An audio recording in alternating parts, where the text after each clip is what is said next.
Hello বন্ধুরা, কেমন আছো তোমরা সবাই? চলো আজকে নতুন একটা তোমাদের সাথে রেসিপি শেয়ার করি। শাহি পনির।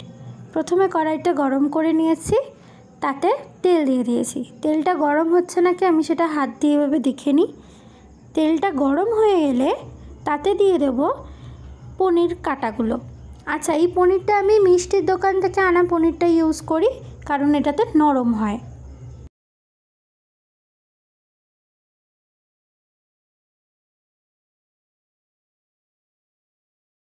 মিষ্টি দোকানের পনিরগুলো তো এমনিই নরম হয়, তার উপরে আমি আজকে আরেকটা প্রসেস দেখিয়ে দেবো, যেটা করলে দেখবে আরও ভীষণ সফট হয়ে যাচ্ছে।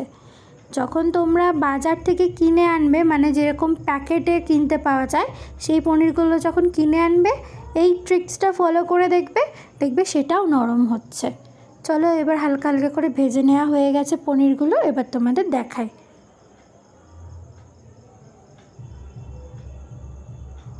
শাহি পনির বানানোর জন্য যে মশলাটা আগে লাগে সেটা বানিয়ে নিই। প্রথমে পোস্তটা একটু বেটে নেবো জল দিয়ে আর নুন দিয়ে। তারপর তাতে আদা, কাঁচা লঙ্কা, চালমগজ আর কাজু আমি সবটা একসাথেই বাটবো। দেখো বাটা হয়ে গিয়ে এরকম একটা পেস্ট তৈরি হয়েছে। অবশ্যই কিন্তু এতে নুনটা দেবে, ঠিক আছে?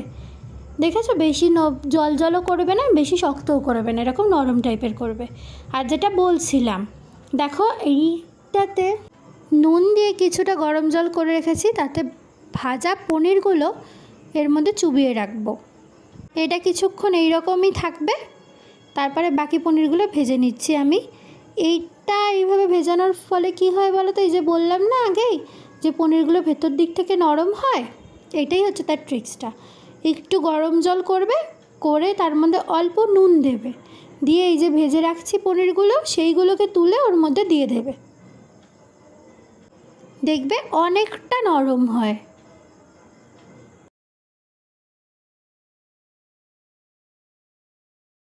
বেশ কিছুক্ষণ হয়ে গেলে তারপর পনিরগুলো আমরা এভাবে তুলে নেব।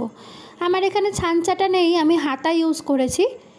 তোমাদের কাছে যদি ছাঁচা থাকে তোমরা কিন্তু সেটা ইউজ করতে পারো, তাহলে জলটা তাড়াতাড়ি ভালো ঝরে যাবে।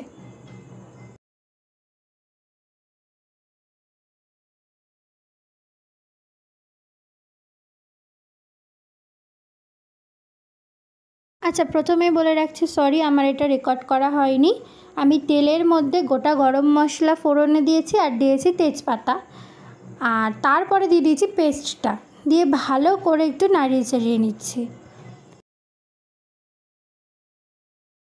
মশলা